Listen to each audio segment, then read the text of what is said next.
Today, I would like to introduce my first published work, Transcending Heights, Journey to Freedom.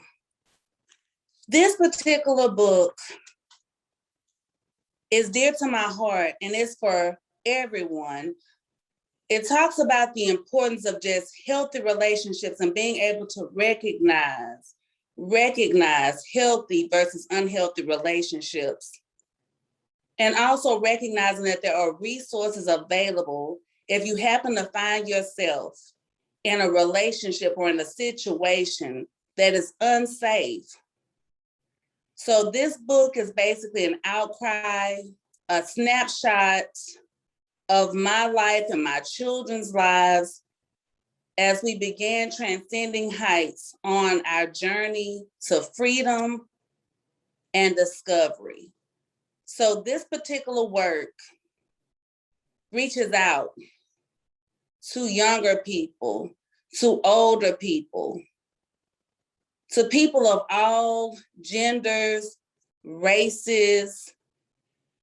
This book explores the importance of understanding self-love, recognizing that the Lord is always with us, no matter what we're going through, no matter what we are facing.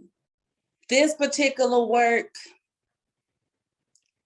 is a testimony, and it's just the beginning. It's just a snapshot of what my family and I faced, how the Lord assisted us in overcoming.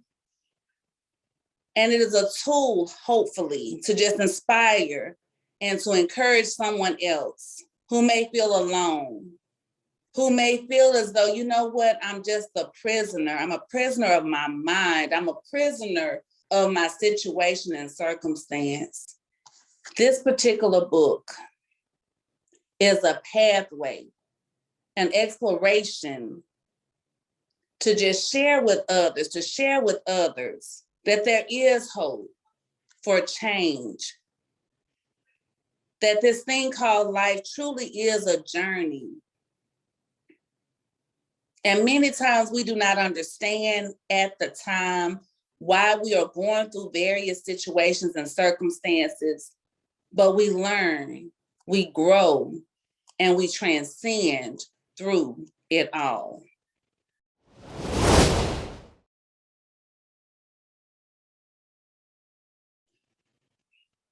Well, in February of 2011, I experienced a near-death situation. And so for a while, the Lord saved me like I was saved physically, but spiritually and emotionally and even socially. I really felt dead. I just felt really, really just dead. I had a lot of hurt, a lot of anger, a lot of shame because I stayed in a situation for way too long.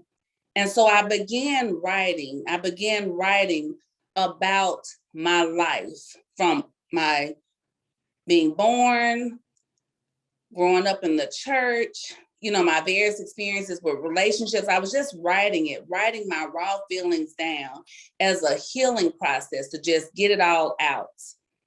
And so around 2012 is when I really started writing things down. And I wanted to publish it back then. However, I realized that I was not truly ready. I was not truly ready to step out there and to share my journey with others. I was still going through my healing process. I was still going to therapy.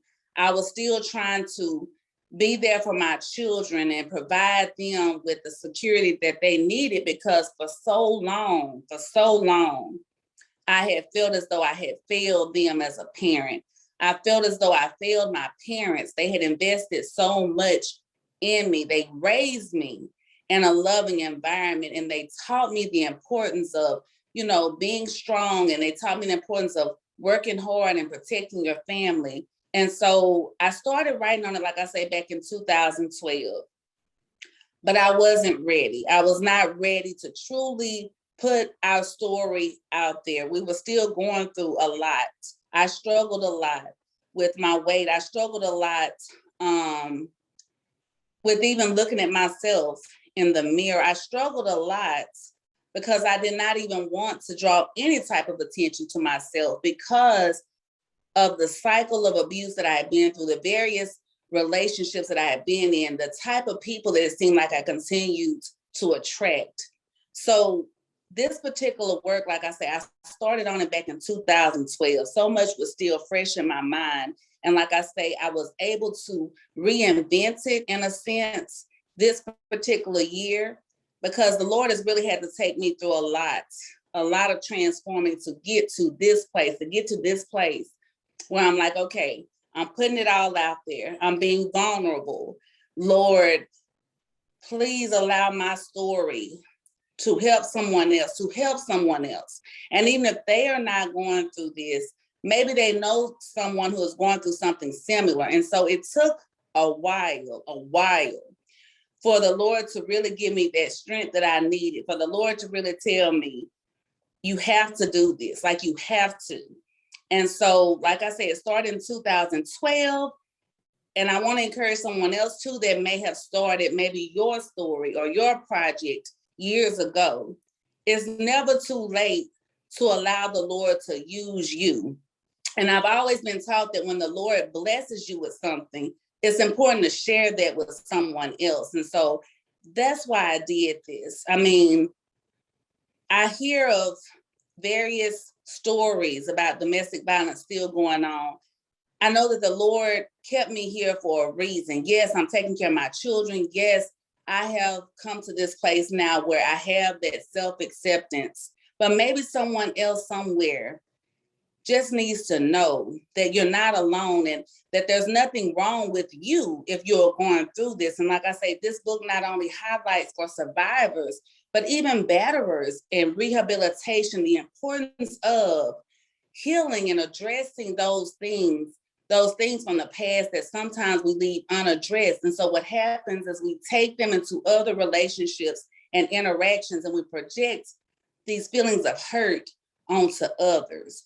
And so that's where I'm at this point right now. I'm at that point where, Lord, I want my story, if it's your will, I want my story to be able to inspire and encourage someone else to continue to transcend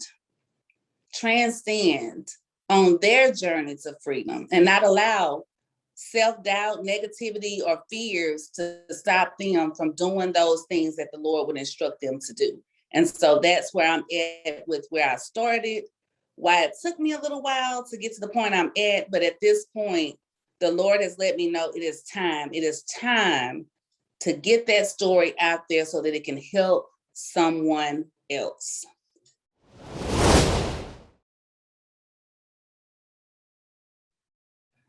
As I'm sitting here and I'm just reflecting over all of the various experiences that I went through, I would say one of the most traumatic experiences that I suffered was when my children were actually witnesses to me being abused. You know, a lot of times abuse takes place maybe when the children are not around. It may just be the victim and it may be the abuser.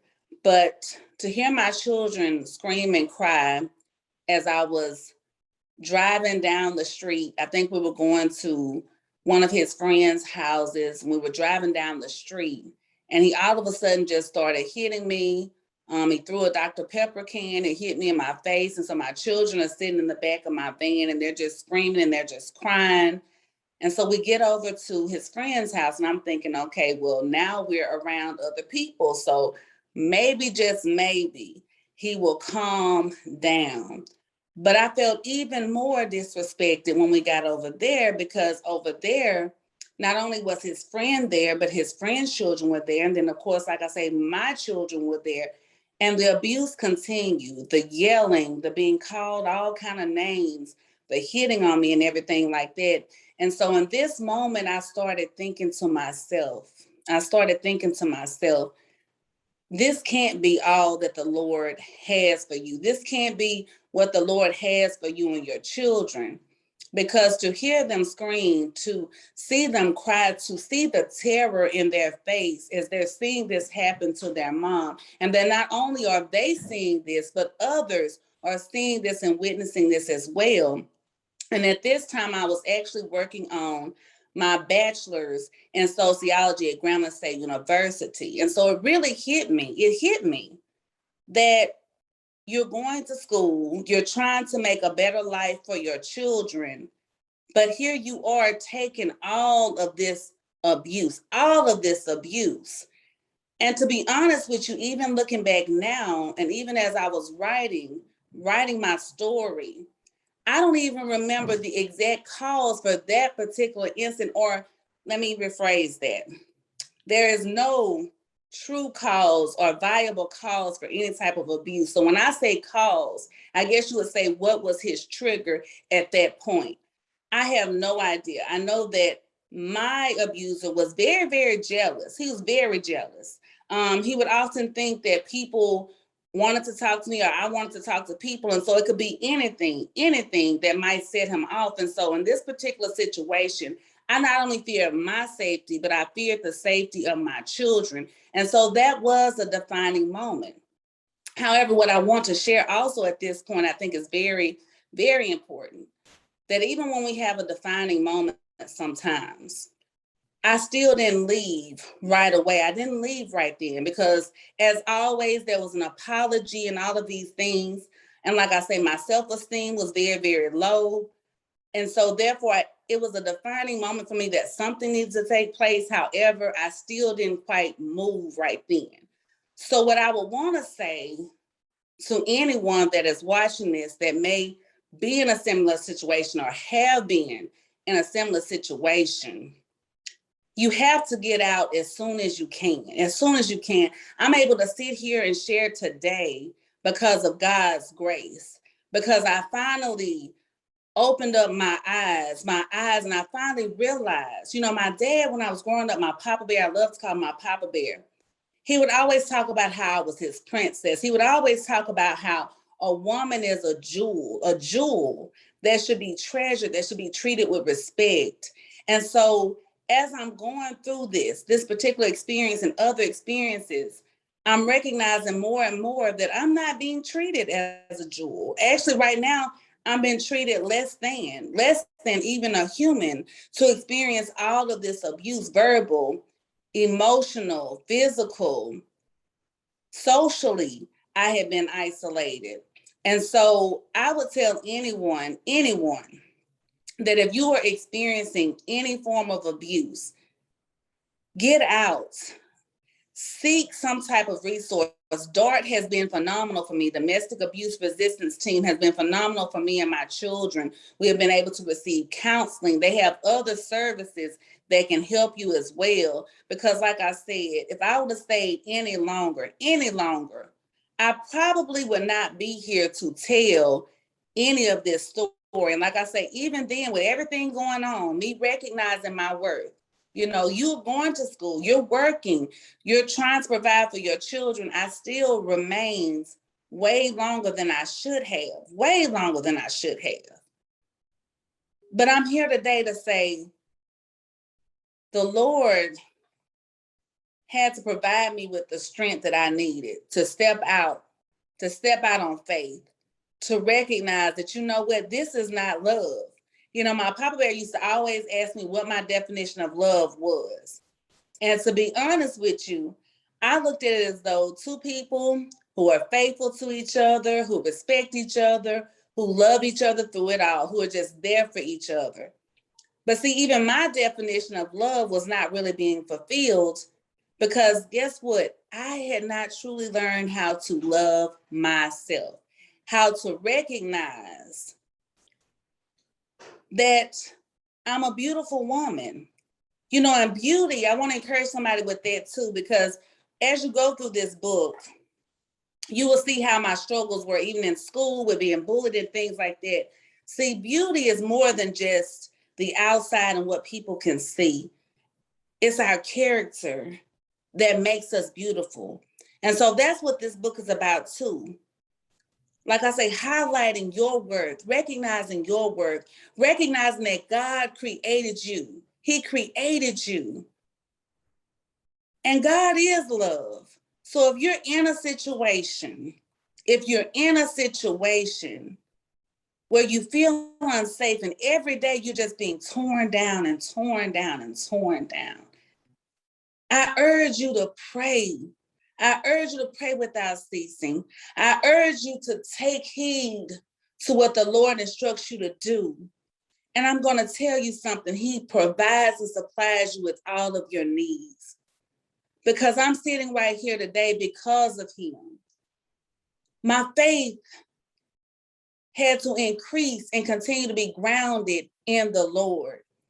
So I don't know who all will hear this, but I want you to know that your journey to freedom starts with you recognizing that you deserve to be free, that you deserve to be loved, that God cares for you, and that he doesn't place more on us than we can bear. And further recognizing that sometimes we have to love someone enough to just separate, continue to pray for them, try to encourage them to go and get help for that hurt that they've experienced, whether it was from childhood, whether it was from previous relationships. But you deserve love, you deserve respect. You deserve to be able to walk around and not worry about if I don't answer my phone after the second ring, when I get home, it's going to be serious. So I hope that this message reaches someone from a place of love, from a place of empowerment, from a place of awareness that domestic violence does occur. It occurs more than many of us even realize at times. And if you're anything like I was, I always thought it would never happen to me. It would never happen to me. So when I got into that place, I became a prisoner. I became a prisoner of my mind, a prisoner of my situation and circumstance. But you know what? I was able to break free through the Lord. And so I'm encouraging anyone out there, break free and trust in him, because he is not only going to get you out of there, he's going to bring you through victoriously so you can share your story with someone else,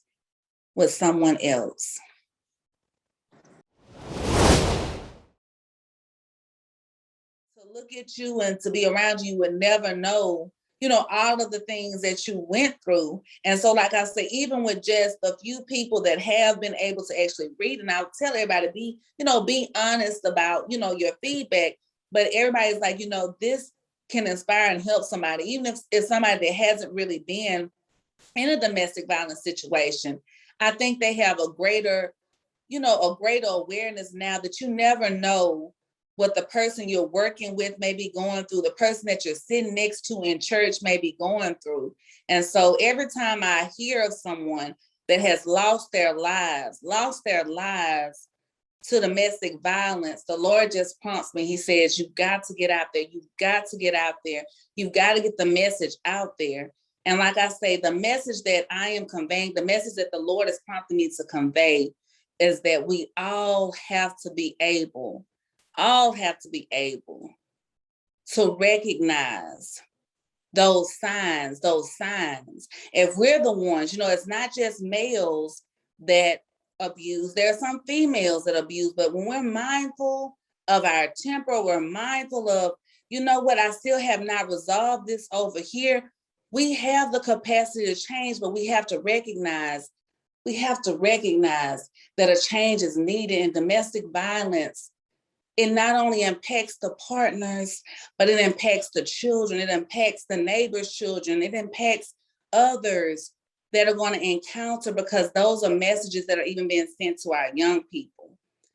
I can tell my children all day, just like my parents told me, about the importance of love and respect. But if they're seeing their mom be beat down, they're seeing their mom be talked about and talked down on all the time, then that message speaks volumes. And so this work, the snapshot of my life, the snapshot of my children's lives is about bringing out the awareness. It's not from a bitter place. So that's another reason why I'm glad that I didn't just put something out in 2012, because the Lord was working on me. He was working on me. This was a healing process, the beginning to a healing process. But as he continues to work on me, I recognize more and more just how strong all of this has made me, how strong it has made my children as well, and how it has helped me and equipped me to be able to work in the field that I work in now. And so I'm very passionate about advocating, creating pathways for change, sharing, I also call it transacting with others, so that we can all transcend together on our journey, our continuation, our journey to freedom.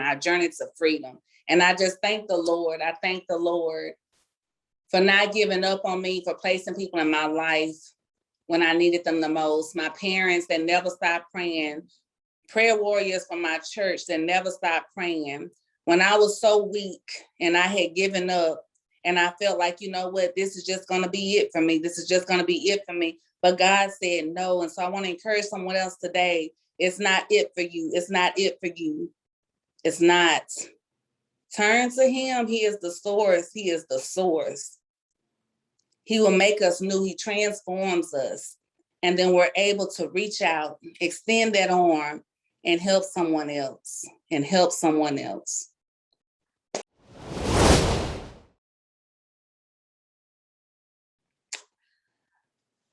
As I was just mentioning, the Lord began transforming me. And sometimes when we're going through a transforming process, we don't really recognize how he's transcending us at the same time, because transforming and change can often be very, very scary, because sometimes we don't know what to expect.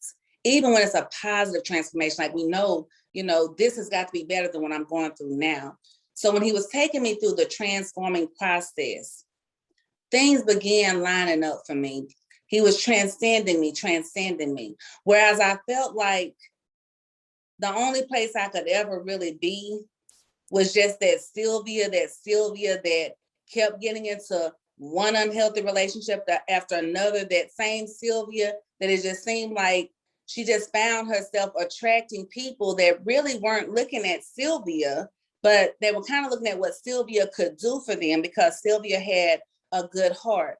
So the Lord began to transcend me, even by showing me the importance of really loving those around me even more, my children, clinging to them, my parents, clinging to them, my brothers and sisters, clinging to them. And then even with my work fields, I have the opportunity now to work as he's transcending me. He's allowing me to transcend others by working with them and sharing some of my story with them, allowing them to recognize that we all come from hard places at times, but we don't have to remain in that place.